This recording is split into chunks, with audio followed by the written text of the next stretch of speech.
찬또백이라는 애칭으로 전 세대의 사랑을 한몸에 받아온 그가 이제 무대를 넘어 스크린을 찍고 우리에게 다가온다.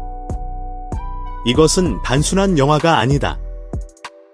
30억 원이라는 천문학적인 제작비, 대한민국 굴지의 대기업들이 연합한 K컬처, 어벤져스의 전폭적인 투자. 전례 없는 규모로 시동을 건 이 장편 다큐멘터리 프로젝트는 한 아티스트의 기록을 넘어 시대의 현상을 해부하는 거대한 서사시의 서막을 열었다. 하나는 대한민국 방송계의 살아있는 역사, 고송의 선생이 남긴 마지막 유언과도 같은 미공개 인터뷰. 그리고 다른 하나는 이 영화의 연출을 맡은 김태승 감독이 직접 밝힌 팬덤마저 초기에 반발했던 파격 편집에 소름 돋는 진실이다. 대체 스크린 뒤편에서는 무슨 일이 벌어지고 있는 것인가? 빅사리, 가사 실수만 남겼다. 파격과 혁신, 그 경계에 선 편집의 미학. 우리는 빅사리가 난 부분, 가사를 틀린 부분, 그리고 그걸 수습하는 그의 눈빛만 남겼습니다. 칸 클래식 부문에 2차례나 초청된 다큐멘터리의 거장, 김태승 감독의 입에서 나온 이 한마디는 제작 보고의 현장을 그야말로 얼어붙게 만들었다. 40TB. 소속사 비공개 서버에 잠들어 있던 10년의 세월을 담은 이 어마어마한 초고화질 원본 영상 속에서 감독이 찾아낸 것은 완벽하게 노래하는 이찬원이 아니었다. 그는 무대 위에서 가장 빛나는 신이 아닌 무대 위에서 고뇌하고 실수하고 흔들리는 빈간 기찬원을 집요하게 파고들었다. 감독은 단호하게 말한다. 잘 부르는 클립은 이미 세상에 넘쳐납니다.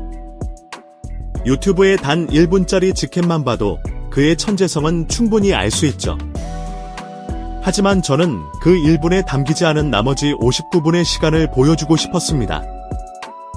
그의 목소리가 갈라지는 순간의 표정, 당황한 기색이 역력한 눈동자, 그것을 무마하기 위해 터져나오는 임기응변과 순발력. 그것이야말로 진짜 보석 같은 순간들이었습니다. 이런 파격적인 편집 방향은 당연히 거센 저항에 부딪혔다. 이찬원의 팬덤 찬스 내부에서조차 초기에는 극심한 반발이 있었다. 어떻게 우리 가수의 흠집을 일부러 드러낼 수 있단 말인가? 이것은 다큐멘터리를 빙자한 안티 영상이 아닌가? 하는 우려와 비판이 쏟아졌다. 제작사와 감독은 이 프로젝트가 좌초될 수도 있다는 위기감에 휩싸였다. 바로 그때 이 모든 논란을 잠재운 것은 다름 아닌 이찬원 본인이었다. 최종 편집본을 확인하기 위해 편집실을 찾은 그는 오히려 감독보다 더 적극적으로 자신의 NG컷을 찾아내기 시작했다. 그는 웃으며 말했다. 감독님, 여기서 음정이 살짝 불안했네요. 이 부분 꼭 넣어주세요. 완벽한 모습만 보여주면 그건 다큐가 아니라 한 편의 긴 홍보 영상이 될 뿐입니다. 저의 부족함과 그것을 극복하려는 과정이야말로 제 진짜 이야기니까요. 그 순간 편집실의 모든 스태프들은 깨달았다. 이 다큐멘터리는 아티스트를 신격화하는 우상숭배가 아니다. 한 인간이 자신의 불완전함을 끌어안고 어떻게 성장해 나가는지를 보여주는 가장 진솔하고 용감한 고백이라는 것을. 40TB라는 디지털 판도라의 상자에서 단 5%의 진실만을 추려내는 작업. 그것은 단순한 편집이 아니라 한 인간의 영혼을 조각하는 과정과도 같았다. 이 영화의 백미, 아니 대한민국 대중문화사에 기록될 가장 위대한 장면은 바로 고송의 선생의 생전 마지막 인터뷰 장면일 것이다. 2022년 5월, 그의 인생 마지막 전국 노래자랑 녹화를 마친 직후 휠체어에 몸을 의지한 채 가쁜 숨을 몰아쉬던 송혜 선생. 카메라는 그의 주름진 얼굴을 4K 해상도로 조용히 담아낸다. 그리고 역사의 한 페이지를 장식할 그의 목소리가 스크린을 가득 채운다. 나는 저 어린 놈이 부르는 사무곡 한 소절 들으려고 이 악물고 95년을 버텼는지도 몰라. 내레이션은 없다. 배경음악도 없다. 오직 선생의 갈라진 목소리와 현장의 공기만이 존재한다. 김태승 감독은 이 장면에 대해 어떠한 설명도 미사여구도 선생의 저 한마디가 가진 무게를 넘어설 수 없다고 판단했다.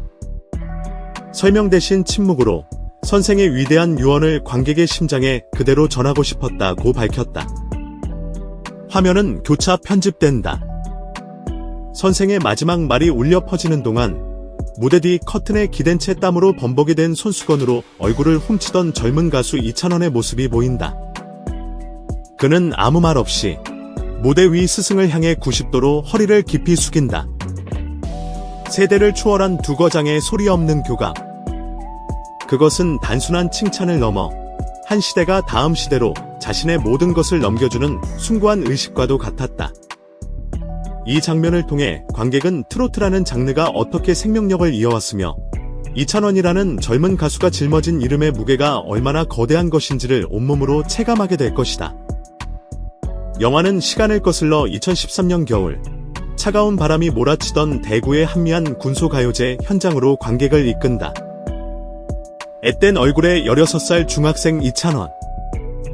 그는 교복 위에 두꺼운 패딩을 걸친 채 자신의 차례를 기다리며 초조하게 무대 모니터를 응시하고 있다. 그의 눈빛에는 세상을 향한 설렘과 알 수 없는 미래에 대한 두려움이 뒤섞여 있었다. 당시 지역 방송사 PD가 무심코 던진 질문에 그는 또렷하고 단단한 목소리로 답한다.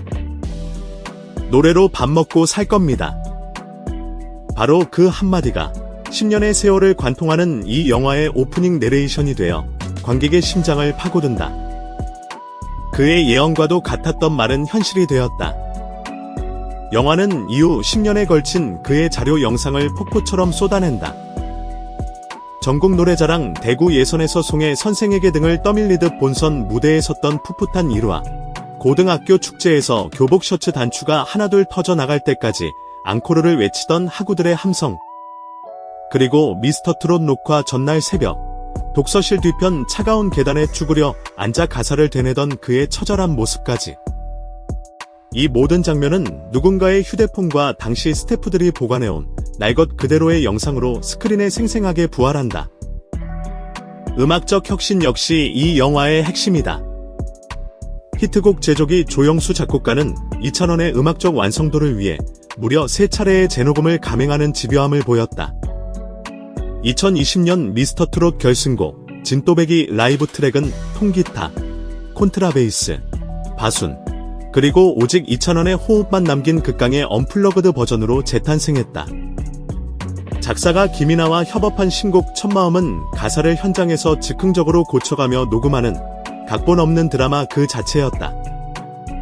마지막 세션인 52인조 서울 오케스트라와의 라이브 협연은 편지, 참 좋은 날 등 팬들이 사랑해온 그의 레퍼토리를 웅장한 스트링 사운드로 재해석하여 관객의 고막을 눈물로 적실 준비를 마쳤다. 조영수 작곡가는 혀를 내두르며 말했다. 이찬원은 스튜디오에서 더 강해지는 보기 드문 보컬입니다. 순간 몰입도가 너무 높아 그의 테이크가 끝나면 스태프 전원이 숨 쉬는 걸 깜빡할 정도였죠. 이 전대미문의 프로젝트는 오는 겨울 넷플릭스, 웨이브, 티빙을 포함한 전 세계 190개국 동시 공개를 확정했다. 12개 언어 자막과 5.1 채널 돌비 애트모스 사운드, 그리고 극장판에는 없는 15분의 삭제 장면이 포함된 디렉터스 컷까지.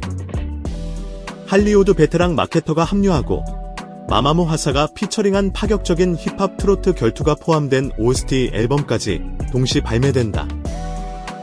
스크린이 꺼지고 극장에 불이 켜지는 순간 관객은 아마도 스스로에게 이 질문을 던지게 될 것이다. 나에게도 저런 노래가, 저런 이야기가 있었을까? 만약 영화가 끝난 뒤에도 당신의 발걸음이 쉽게 극장을 떠나지 못한다면 그것이야말로 이찬원이 노래로 전하고 싶었던 마음의 무게일 것이다. 그리고 그 거대한 울림은 다큐멘터리 한 편을 넘어 우리 모두의 다음 하루를 조금 더 뜨겁게 만들 준비를 하고 있다. 시대가 기다려온 진짜 이야기가 온다.